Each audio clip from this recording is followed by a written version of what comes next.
Vou passar a palavra para outra pessoa que tem embora a gente fique distante, mas o José Geraldo assim é uma pessoa que sempre fala, apresenta. Foi o Sérgio Antônio Fabres que me apresentou ele na Feira do Livro de Porto Alegre. Ele me dizia assim: Carmela, tu tem que conhecer o professor José Geraldo. Isso lá na Feira do Livro há 15, 16 anos atrás. E eu fiquei, desde então, eu nunca perdi o contato com o professor, sempre que eu vou a Brasília, eu estou lá. E já alguns, não sei se é 2 ou 3 anos, mas a gente tem uma coluna que o professor escreve no jornal, e já fica o convite para o professor Joaquim também. A coluna que ele escreve é Lido para Você. O professor José Geraldo foi reitor da UNB, uma pessoa marcante, uma grande liderança do direito achado na rua, liderança também dentro do comitê de organização do Fórum Mundial Social, Justiça e Democracia, que vai acontecer em janeiro esse ano. Seja bem-vindo. Sempre para nós uma alegria estar aqui recebendo e contando com a sua participação, professor. Obrigada por estar nesses 16 anos fazendo parte dessa história. Com a palavra, senhor. Então, o nosso encontro é Por que devemos falar ainda Estado de Direito? 16 anos do jornal Estado de Direito. Então, já vimos que, pelo menos por 3 razões. Né? A primeira é o poder celebrar, né, nesses 16 anos, o que representou, enquanto plataforma de defesa da democracia, dos direitos e dos direitos humanos, do Estado de Direito, a iniciativa da Carmela, né, tão eloquente e que mobilizou tantas pessoas, né, desde as edições em papel ainda lá atrás, que por mais de 10 anos foram editadas, até a sua forma atual virtual. Né? A segunda é que, por conta disso, temos a possibilidade de encontrar tantas e tão queridas pessoas. Né? Só que nesse encontro de hoje, né, já poder estar com a Maria Berenice, com o professor Fábio, com o querido Joaquim Falcão, né, sempre incisivo, fala como escreve, textos instigantes, eloquentes, literários, né? E também vejo aqui a Carla Meura, estou vendo pelo recorte, né? Pelo visual. E a Renata Vilas Boas, que é minha colega de editoria, né? Ambos temos colunas no jornal. A terceira é como entrar num tema, o Joaquim já o fez pela perspectiva lampedusiana, né, de que reformas são para conservar, né, e é que precisa urgência, né? É, a Berenice, pelo sonho que o nosso Vará dizia, é o único modo de interpelar o futuro, né, e transformar a realidade, né? Eu vou fazer por um outro recorte, porque hoje, exatamente hoje, Carmela, algumas notícias me impactaram muito. A primeira são essas divulgações com elemento de revisionismo histórico, de censura, de apropriação narrativa que a governança vem fazendo e que no Enem e no ENAD, né, se revelou como uma busca de afeiçoar esses importantes instrumentos de avaliação para que tivessem a cara do governo e seus conceitos, né, e que, de certo modo, chama a atenção para os riscos para a liberdade de ensinar e, em consequência, para a democracia e para o Estado de Direito. Né? Mas também me chamou muita atenção hoje, né, e é um fato gravíssimo, que aconteceu na Bahia. Uma professora de filosofia de uma escola estadual em Salvador recebeu uma intimação policial após uma aluna prestar queixa na delegacia de que o conteúdo abordado na aula seria esquerdista.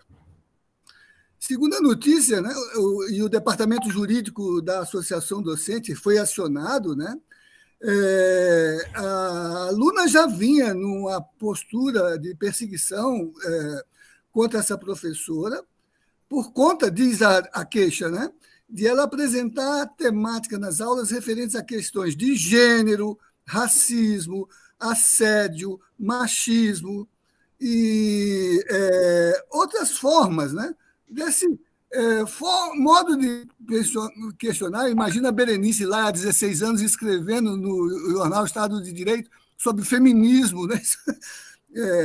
Os direitos das mulheres. Né? E o fato é grave porque agora os setores da sociedade que atuam na defesa da democracia e da Constituição se mobilizam e começam a construir uma forma de contrapor-se a essa narrativa. E aí, Carmela e colegas, eu me lembrei e recebi há poucos dias de um colega que tem assento de experto na Comissão Interamericana de Direitos Humanos, o chamado para me posicionar também sobre um esforço que agora a comissão está fazendo, convocando especialistas, a partir da Relatoria Especial para a Liberdade de Expressão e a Relatoria Especial sobre os Direitos Econômicos, Sociais, Culturais e Ambientais, para elaborar um documento de princípios interamericanos sobre liberdade acadêmica, autonomia universitária e a liberdade de ensinar. O documento está em consulta para a aprovação, né? Mas ele formula nos seus consideranda, né, a nítida preocupação provocada pelas denúncias existentes em vários países do hemisfério sobre repressão a coletivos estudantis, sindicatos universitários, ao bullying, ao assédio, ataques diretos à comunidade de ensino, reduções orçamentárias a instituições acadêmicas, retaliações de diferentes ordens contra membros da comunidade acadêmica por razões arbitrárias ou discriminatórias. E agora, com essa menina, também o documento diz isso, incluindo o uso do direito penal para constranger as pessoas no exercício de sua liberdade de ensinar, que é algo incompatível com as proteções que o sistema interamericano oferece a esses direitos. Né? Então, no mesmo diapasão dessas reiteradas situações, que decisões judiciárias, também a notícia hoje na Bahia era que um juiz rejeitou ação de vereador aliado ao governo contra a Universidade Federal da Bahia por conta de uma disciplina lançada após 2016, em que a unidade de ensino queria discutir, dizia lá, o golpe de 2016. Aqui na UNB tivemos o mesmo problema. Até representei contra o ministro da Educação por essa interferência indevida. Né? E o Supremo já decidiu que a simples enunciação da possibilidade de interferência no âmbito da liberdade de ensinar, que é uma categoria constitutiva dos direitos fundamentais, que é a liberdade de consciência, de expressão, de comunicação, sem falar daquelas ligadas ao sistema de proteção e educação, que estão tanto na Declaração Universal dos Direitos Humanos, quanto na Convenção Interamericana de Direitos, quanto nos protocolos delas derivados. E estão na nossa Constituição, com clareza solar. Né? Então, eu queria dizer, Carmela, que isso justifica ainda a luta pelo Estado de Direito e pela manutenção do jornal, porque é um perigo iminente quando o obscurantismo sombrio da exceção na esfera do governo, que libera o fascismo societal, a expressão do Boaventura de Sousa Santos, né, que todos nós conhecemos, porque foi Joaquim Falcão que introduziu Boaventura de Sousa Santos nas nossas leituras acadêmicas, né? Então, esse fascismo societal que assula o guarda da esquina, o que justificou, em 1968, a recusa do vice-presidente Pedro Aleixo de assinar o AI-5. Ele disse, com receio da conduta do guarda da esquina, né? Enquanto que o colega dele de ministério, coadjutor orgânico da ditadura, disse claramente, está nas atas, mandava as favas, senhor presidente, nesse momento, todos os escrúpulos de consciência.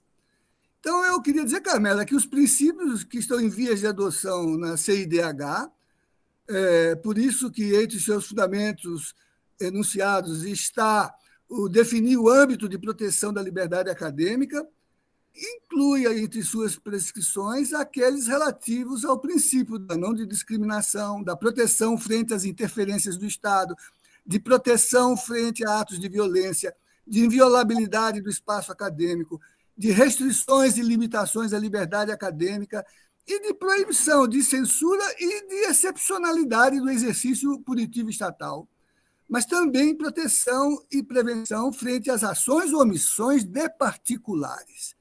Então, se isso não bastasse para justificar a luta contínua pela democracia e pelo Estado de Direito, é também uma chamada, Carmela, para que o jornal se engaje com o seu programa para os próximos anos, porque é preciso ainda fazer frente política e jurídica contra o obscurantismo e para a defesa da democracia e do Estado de Direito.